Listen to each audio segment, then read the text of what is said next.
Pada video kali ini kita akan membahas tentang siklus akuntansi. Siklus akuntansi merupakan urutan dari input, proses, dan output, di mana input berupa transaksi atau jurnal, dan outputnya adalah laporan keuangan. Pada slide ini saya akan menjelaskan tentang siklus akuntansi, dimulai dari transaksi, lalu dibuatkan jurnal, lalu pemindahan nilai dari jurnal tersebut dirangkum ke dalam buku besar yang disebut dengan posting. Lalu nanti dari buku besar dibuatkan neraca saldo. Neraca saldo ini adalah daftar dari akun yang ada dan saldonya saat satu waktu tertentu. Misalnya di akhir periode. Nah, setelah dibuatkan neraca saldo, perlu dilihat lagi apakah ada transaksi yang perlu dilakukan penyesuaian nilai dengan membuat jurnal penyesuaian.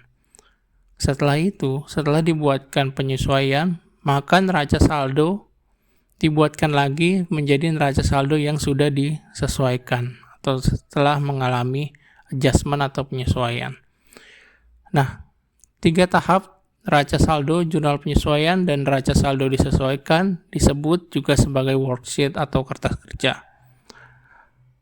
Neraca saldo yang disesuaikan akan menjadi dasar dalam penyusunan laporan keuangan. Kita akan membahas lebih detail nanti di slide selanjutnya. Nah, laporan keuangan ini biasa terdiri dari neraca, laba rugi, perubahan ekuitas, dan laporan arus kas. Tapi untuk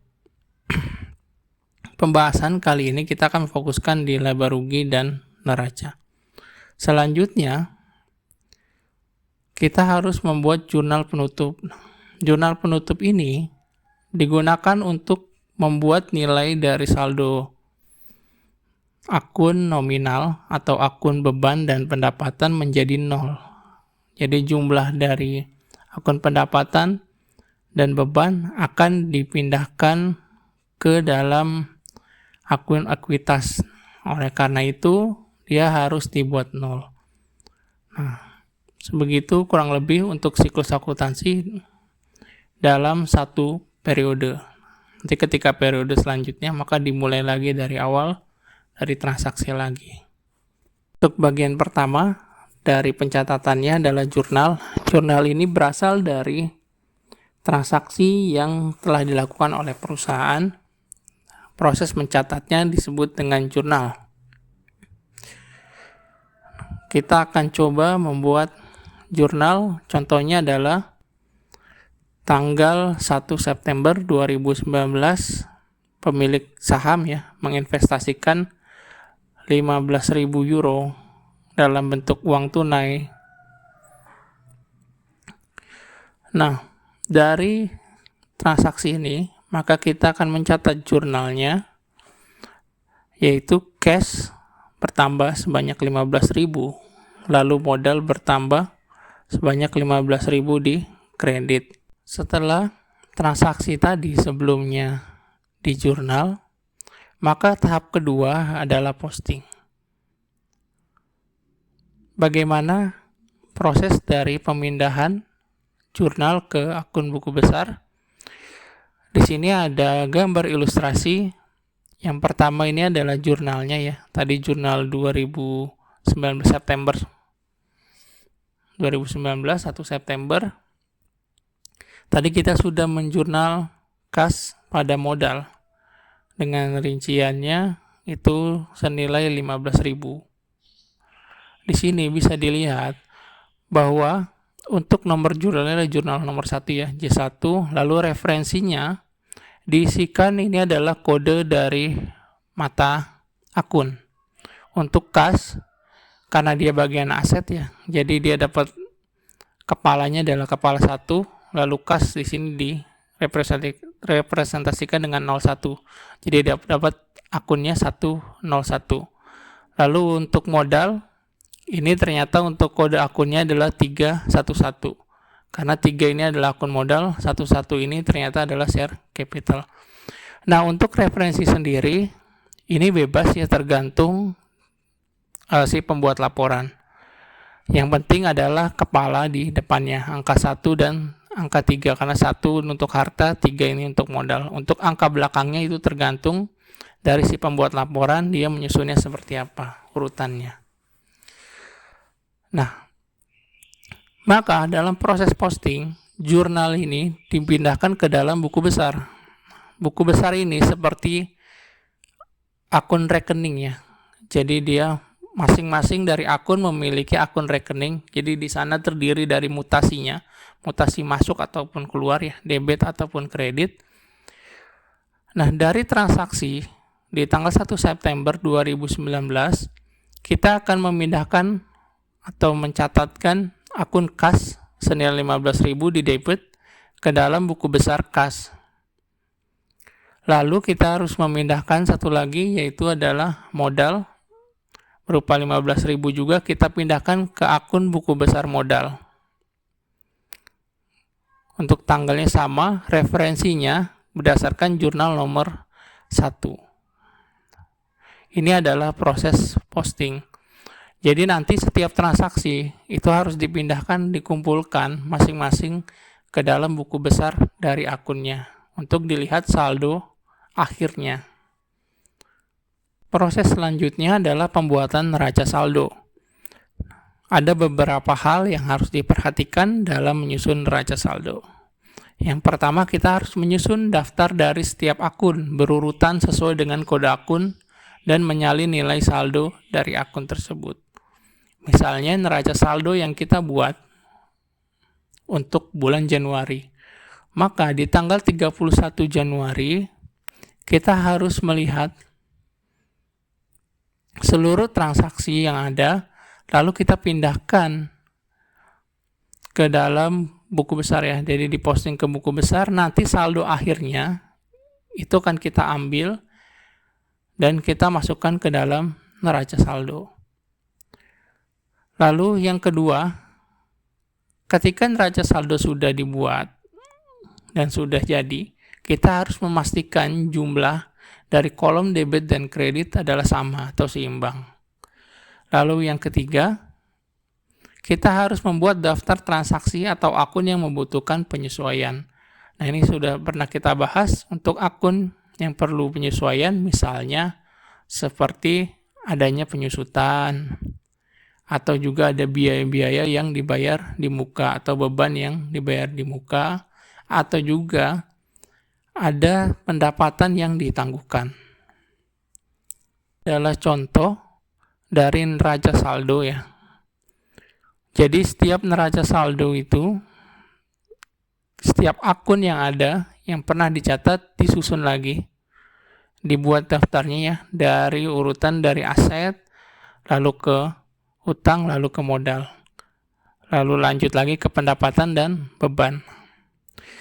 Di sini kita ambil contoh misalnya, untuk neraca saldo per 31 Oktober 2019, saldo kasnya adalah 80.000 di debit. Berarti 80.000 ini angkanya berasal dari tadi ya, dari buku besar. Untuk akun buku besar kas, di saldo akhirnya per 31 Oktober adalah 80.000. Jadi tinggal disalin ke sini. Lalu selanjutnya ada piutang atau account receivable 72.000 dan seterusnya. Jadi setiap akun yang memiliki saldo itu bisa dimasukkan ke dalam neraca saldo. Nah, jadi semuanya ini adalah rangkuman dari buku besar. Selanjutnya, setelah kita membuat neraca saldo adalah kita mencatat penyesuaian. Untuk kategori akun-akun yang harus disesuaikan, itu ada beberapa ya. Di sini ada 2 contoh. Yang pertama adalah untuk beban yang dibayarkan terlebih dahulu atau dibayar di muka. Untuk tipe transaksi beban yang dibayarkan di muka, sebelumnya kan kita catat dia sebagai aset ya, dengan nilai penuh. Nah, untuk transaksi tersebut, tinggal kita kreditkan akun asetnya, lalu sebagai lawannya ya, itu kita catat expense. Jadi expense-nya atau bebannya ada di debit, lalu kita mengkreditkan dari akun prepaid expense atau beban yang dibayar di mukanya. Nah, untuk transaksi pendapatan, penyesuaiannya adalah kita sebelumnya ketika mendapatkan pendapatan yang ditangguhkan ya, atau unearned revenue, kita mencatat dia sebagai liabilitas atau utang. Maka kita harus menghapuskan utangnya ya dengan cara mendebit, lalu baru kita pindahkan dia ke akun pendapatan dengan cara menambahkan akun pendapatannya di kredit. Nah, ini adalah dua jenis contoh dari jurnal penyesuaian. Ada juga untuk pencatatan penyusutan, mungkin ada beberapa orang atau beberapa teman-teman yang sudah tahu dengan cara mendebitkan beban penyusutan dan mengkreditkan akun akumulasi penyusutan. Itu untuk jurnal penyesuaiannya. Setelah kita menjurnal penyesuaian, maka akun buku besar akan berubah lagi ya, karena ada tambahan jurnal. Nah, teman-teman bisa untuk memasukkan lagi nilai setelah disesuaikan. Nah, ini adalah contoh neraca saldo disesuaikan. Jadi akun-akun yang sebelumnya telah kita buat di bagian neraca saldo, nah kita tambahkan lagi untuk akun-akun yang sudah disesuaikan nilainya. Jadi mesti dilihat lagi akun-akun mana yang terkena imbas dari pembuatan jurnal penyesuaian. Setelah itu tinggal kita masukkan lagi ke dalam neraca saldo. Untuk neraca saldo yang sudah include nilai yang sudah disesuaikan disebut sebagai neraca saldo disesuaikan. Selanjutnya adalah menyusun laporan keuangan. Untuk laporan keuangan sendiri itu dimulai dengan laporan laba rugi. Setelah kita menghitung laba rugi, lalu kita harus membuat laporan perubahan modal. Lalu yang terakhir, baru kita membuat laporan posisi keuangan atau laporan neraca. Nah, untuk angkanya atau penjumlahan dari komponen elemen laporan keuangan itu berdasarkan saldo yang dibuat di neraca saldo disesuaikan. Nah, untuk neraca saldo yang sudah disesuaikan, itu adalah angka final ya. Jadi angka final dan angkanya itu akan digunakan pembuatan laba rugi, laporan perubahan modal, dan posisi keuangan atau neraca. Nah, untuk laporan laba rugi ini berisi akun pendapatan dan beban. Jadi akun pendapatan dan bebannya nanti dijumlahkan, selisihnya itu akan menghasilkan laba atau rugi. Nah, laba atau rugi itu akan dicatat di laba ditahan. Nah, laba ditahan itu akan masuk di laporan perubahan modal. Nanti setelah modalnya berubah ya karena adanya keuntungan atau kerugian, baru kita bisa membuat laporan posisi keuangan atau laporan neraca. Nah, neraca ini berisi dari akun aset, utang, dan modal. Ini adalah ilustrasi dari urutan pembuatan laporan keuangan. Jadi yang pertama kita harus buat laba rugi. Setelah laba rugi kita dapat keuntungan bersih atau kerugian. Lalu kita buat laporan perubahan modal. Nah, di sini dicatat keuntungan atau kerugiannya. Nanti dia akan menghasilkan saldo akhir dari akun laba ditahan. Nah, akun laba ditahannya ini digunakan saldonya untuk mencatat di bagian modal atau akun nomor 3. Kurang lebihnya seperti itu untuk urutan pembuatan laporan keuangan. Jadi laporan keuangan ini tidak bisa dibuat kalau tidak berurutan seperti ini, karena angkanya saling berhubungan. Jadi harus dilihat dulu hasil akhir dari laba rugi digunakan di perubahan modal, hasil akhirnya lagi baru digunakan di neraca atau laporan posisi keuangan. Lalu kita sudah mencapai siklus terakhir dari siklus akuntansi, yaitu jurnal penutup.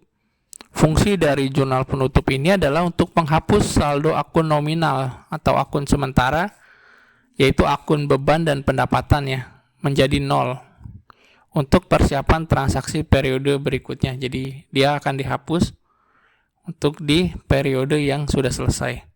Lalu dibuka lagi baru, tapi dari angka nol ya. Lalu yang kedua adalah mentransfer semua saldo akun pendapatan dan beban, akun laba rugi ke akun yang disebut dengan ikhtisar laba rugi atau summary ya, income summary. Nah, jadi semua akun pendapatan dan beban itu akan dihapuskan dengan cara mengkreditkan nilai yang sama dengan total pendapatan dan beban. Contohnya adalah kalau misalnya saldo akun pendapatan, ini kan saldo normalnya dikredit ya. Misalnya adalah anggap 100 juta dikredit untuk periode tahun ini. Maka di jurnal penutupan kita harus mendebit 100 juta juga, tapi di bagian debit. Karena kan tadi udah kredit, sekarang debit supaya menjadi nol. Lalu untuk akun pendapatan, untuk akun beban, 100 misalnya 50 juta. Nah, 50 jutanya kan dicatat di debit normalnya. Maka untuk pembaliknya atau penutupnya, kita harus catat lagi di kredit sebesar 50 juta juga. Nah, untuk akun lawan dari pencatatan pendapatan dan beban ini, untuk penghapusannya dimasukkan ke dalam akun ikhtisar laba rugi. Nah, nanti ikhtisar laba rugi ini akan mencerminkan untung atau rugi dari perusahaan. Lalu ikhtisar laba rugi ini ditransfer lagi ke akun laba ditahan. Jadi ini hanya sementara aja, jadi akun tampungan sementara disebut dengan ikhtisar laba rugi.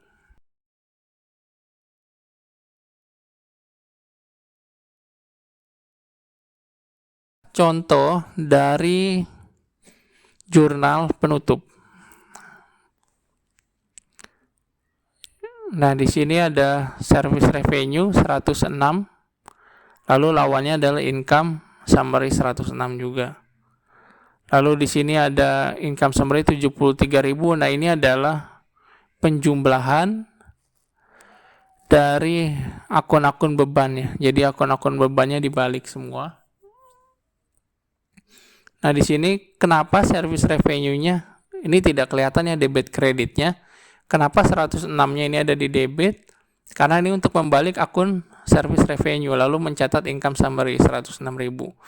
Nah, untuk akun bebannya juga sama. Ini 46.000 sampai 1.600. Kenapa adanya di bagian kredit? Karena dia sebelumnya atau normalnya dia udah dicatat di debit. Sekarang dia dikreditkan semua. Lalu untuk akun lawannya dikumpulkan di income summary. Lalu teman-teman bisa lihat di sini income summary-nya berarti ada selisih ya. Di kredit 106.000, di debit ada 73.000. Nah, di sini berarti untuk selisihnya adalah 33.000. 33.000 ini menunjukkan keuntungan. Kenapa? Karena pendapatannya 106, untuk bebannya hanya 73. Jadi masih ada untung 33.000. Nah, untung 33.000 ini dicatat di akun return earning. Return earning ini adalah akun modal. Berarti modalnya bertambah ya. Jadi kita catat 33.000-nya di kredit, income summary-nya kita catat di debit. Nah, ini untuk pencatatan jurnal perpindahan dari income summary ke return earning atau akun laba ditahan. Selanjutnya, jika ada dividen, maka bisa dicatat juga di bagian closing journal entry, jurnal penutup. Yaitu kalau dividen kan berarti mengurangi labanya ya. Jadi labanya diambil lalu dibagikan ke pemegang saham. Berarti return earning-nya di debit karena berkurang, lalu dividennya bertambah di kredit senilai 5.000. Nah, ini adalah seluruh proses keseluruhan dari siklus akuntansi. Nah, kita hanya membahas 1 transaksi atau 2-3 transaksi. Mungkin teman-teman ada yang agak bingung nih angkanya dari mana. Nah, karena kita tidak bisa membahas seluruh akun, jadi hanya ilustrasi saja atau alurnya saja seperti apa. Kurang lebihnya mohon maaf ya. Ini adalah akhir dari video kita untuk pembahasan siklus akuntansi. Semoga bermanfaat dan juga dapat membuat teman-teman lebih paham tentang siklus akuntansi. Terima kasih. Sampai jumpa di video selanjutnya.